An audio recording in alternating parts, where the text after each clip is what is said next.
We all value our free will, but evidently we are entertained by watching our favorite classic TV stars have theirs taken from them.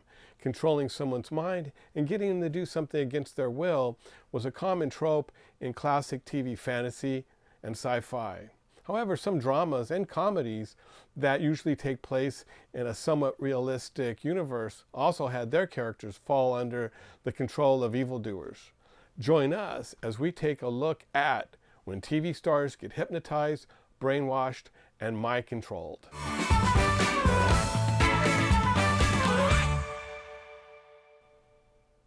Welcome to Boss City. I'm Brian, and join me as we start off with some classic TV fantasy / sci-fi hypnotized, brainwashed, and mind controlled characters. In the Wonder Woman episode, The Pied Piper, a rock star named Hamlin Rule, get it?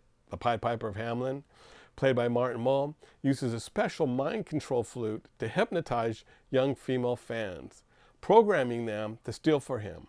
One of his hypno groupies is Plumb, Jan Brady, the daughter of one of Diana Prince's co-workers. Diana comes to investigate, but is no match for Mull and his super flute and is easily hypnotized. The next part of Mull's mind control procedure involves placing the subject in a spinning barber's chair. No, really. Unfortunately for him, spinning around is how Diana transforms into Wonder Woman. So a hypnotized Diana, spinning in the hypno chair, turns her into Wonder Woman and breaks her out of her trance. She saves Jan Brady and foils Mull's plan. You know, if you think about it, when Wonder Woman uses her lasso to compel people to say things against their will or forget things, that is actually a form of mind control as well. The Bionic Woman episode Brainwash involves government security leaks being traced to a hairdressing salon. Jamie Summers investigates and is hypnotized by hairdresser Michael Callan as he washes her hair with special hypno shampoo. Like his other key clients, she ends up spilling sensitive secrets.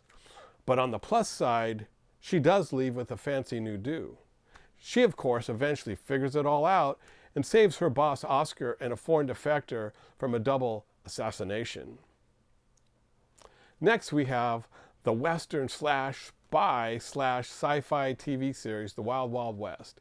In the episode, In the Night of the Winged Terror, James West, Robert Conrad, is hypnotized with some groovy glasses and conditioned to assassinate a Mexican government official. Fortunately, Patty Duke's dad, William Shallert, wearing a bulletproof vest, impersonates the official and pretends to get shot to fake out the evil organization until he and West are able to take them down. Due to illness, Ross Martin was replaced by Patty Duke's dad in this episode. I'm not aware that this script was the reason for his illness, but you never know. In the Avengers episode, Return of the Cybernauts, Peter Cushing, Grand Moff Tarkin, gives Emma Peel a watch. How thoughtful. Except that this watch allows him to control her mind, turning her into his puppet. He even commands her to attack Steed, facilitating his capture. Just before Steed is forced to put on his own mind control watch, he is able to remove Emma's watch, allowing them to team up and destroy Peter Cushing's evil plans. Not a very good plan. Next, we have Buck Rogers in the 25th century.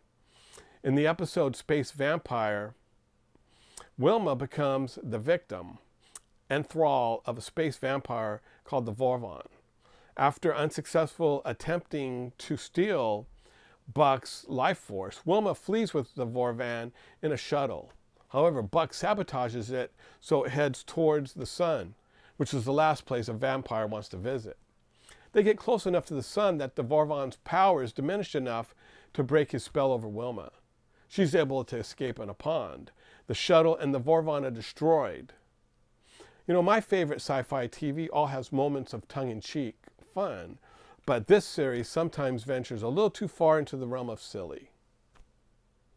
Speaking of silly, Lost in Space became very silly over the years, but that seems to add to its charm and appeal. Takes, for example, our next two entries. In the episode Space Beauty, Judy Robinson enters a beauty contest. Unbeknownst to her, this honor includes the obligation of becoming betrothed to a dictator from a mysterious dark planet. Yikes. However, signing the entry form placed her under some sort of hypnotic spell, so after winning, she's compelled to leave with him to his planet. Now here's an important detail. The dictator is made of flames contained in a suit of armor. As they are leaving to a ship, he commands her to take his flaming hand, and under mind control, she reaches for it. But before she can make contact, snow begins to fall. Like, what are the odds? The snow extinguishes the flame, destroys her captor, and saves her. In the Keeper episode, Will and Penny and Dr. Smith are hypnotized by Michael Rennie. Remember the Sandman on Batman? I guess he was typecast. He uses his mind control to force Will and Penny to leave the planet with him for some nefarious reason. Before they make it on board his ship, they are saved by John and Major West, who uses a slingshot to break Rennie's mind control baton. Even in space, sometimes you need to go old school and just use a slingshot. In the Star Trek episode, Dagger of the Mind, Kirk is investigating a penal colony where inmates are being brainwashed. The Mad Doctor in this episode, played by James Gregory, Inspector Luger from Barney Miller,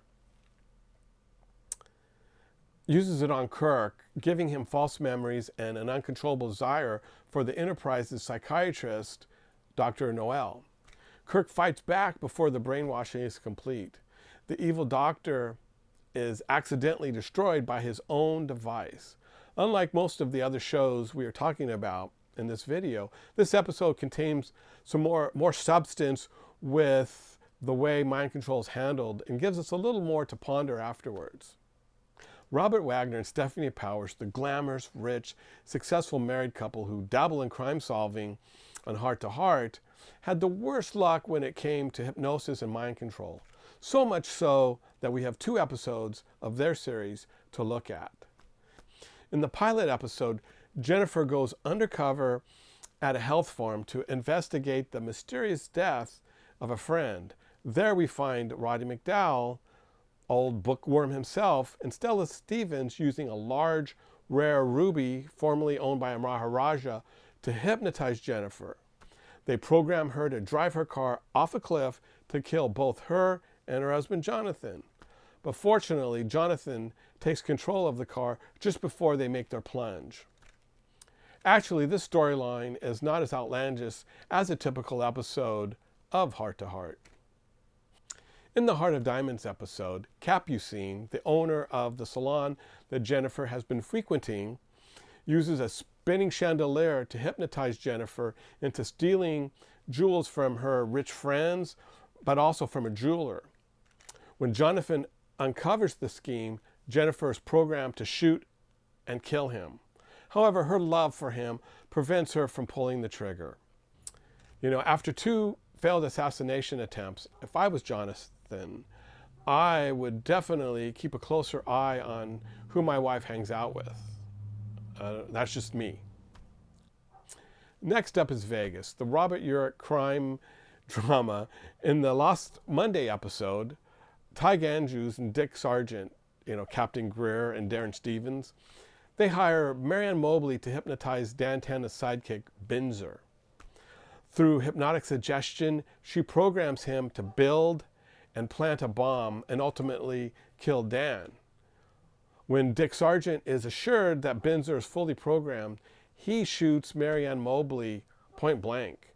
It was so weird seeing him act so ruthless. I wonder if Samantha knows. Of course, Dan intervenes and saves the day. One show that always had realism at its center had to be Charlie's Angels. No, not really. We've got 2 episodes of Charlie's Angels to look at.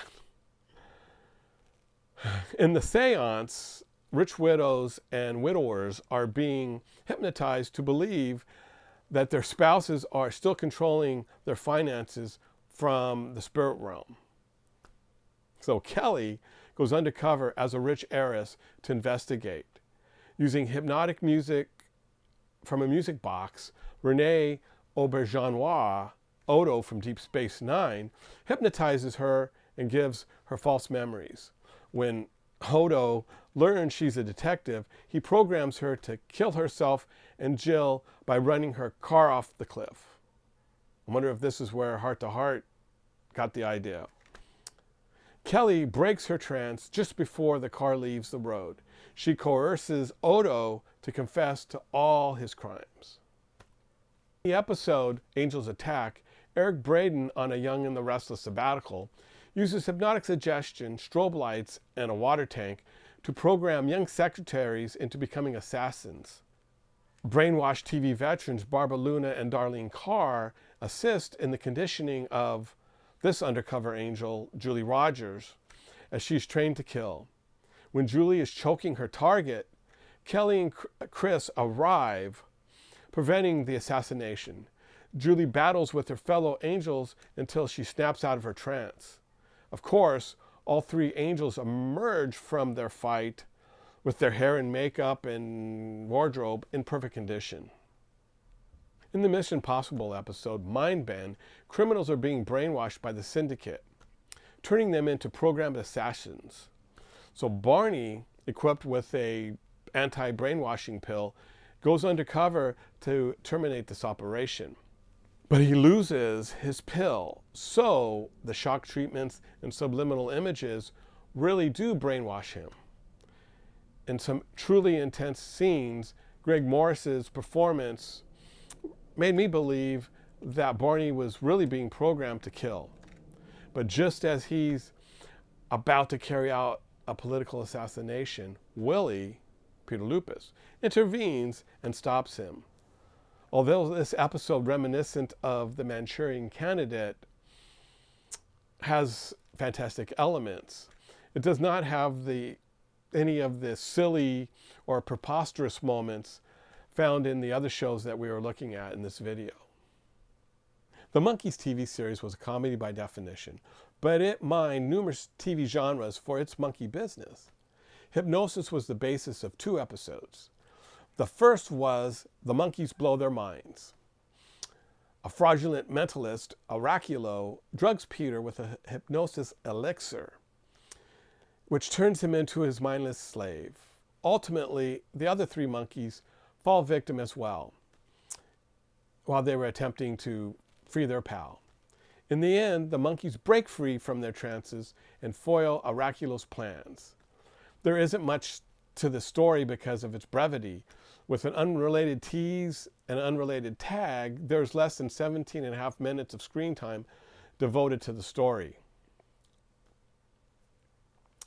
In the Frodis Caper, which was the final episode of the Monkees TV series, a corrupted TV test pattern, subliminal messages, and power from an imprisoned alien has turned Peter Tork and the rest of the TV viewing audience into mindless zombies. So it's up to Mickey, Davy, and Mike to stop the evil wizard Glick's plan for world domination. After battling Glick's minions, the monkeys return the Frodis alien to a ship, which breaks all the trances and releases Peter and all the other zombies. This episode, co-written and directed by Mickey Dolenz, is the most bizarre episode of the series, and that is saying something. Next, we have Gilligan's Island. In the second Ginger Grant, which is I think it's one of the funniest, albeit silliest episodes of Gilligan, a bump on the head causes Marianne to believe she's Ginger. The professor tries to hypnotize Marianne into believing that she is Marianne. Instead, Gilligan is accidentally hypnotized, so he believes he is Marianne. So we have Marianne dressed like and believing she is Ginger. Ginger dressed like Marianne as to not upset Marianne's fragile mental state. And then we have Gilligan believing he is Marianne. The professor is able to undo Gilligan's hypnosis and another blow to the head sets Marianne straight. So Ginger is able to be Ginger again. Only on Gilligan's Island can stuff like this work. In the Ring Around Gilligan episode, after tormenting the castaways in a previous body swap episode, mad scientist Boris Balankoff, Vito Scotti, returns to the island, this time with mind control rings that turns the wearer into his hypnotized slave. One by one, each of the castaways wears a ring and falls under his control as he trains them to rob Fort Knox. Well, that's one way of getting off the island. They eventually break free, but like always, remain stranded on the island. Several episodes of the classic 60s TV series Batman employed the mind control trope. For example, the Find Finny Friends episode, where the Penguin, Burgess Meredith, uses his penguin box, which is essentially a steam bath with Christmas lights, to brainwash a kidnapped Alfred as part of his scheme to rob the millionaire's annual awards dinner. Batman and Robin stop Penguin and his evil plot, and Alfred is back to normal in the end. This is not one of the best Batman episodes, but I think it's funny that Alfred is kidnapped while he is looking for bargain caviar for the Wayne kitchen. Come on. Bargain caviar. In the Batman episode, That Darn Catwoman, Catwoman's young protege, Pussycat, pop star Leslie Gore, drugs Robin with a mind control drug that turns him evil.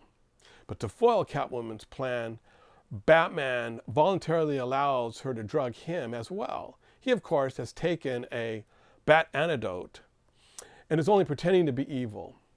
He and Catwoman take a cruise in the Batmobile and end up at the Batcave. That's a pretty cool first date, if you ask me. And she doesn't notice her sudden unconsciousness that happens before they approach the Batcave and as they prepare to leave the Batcave.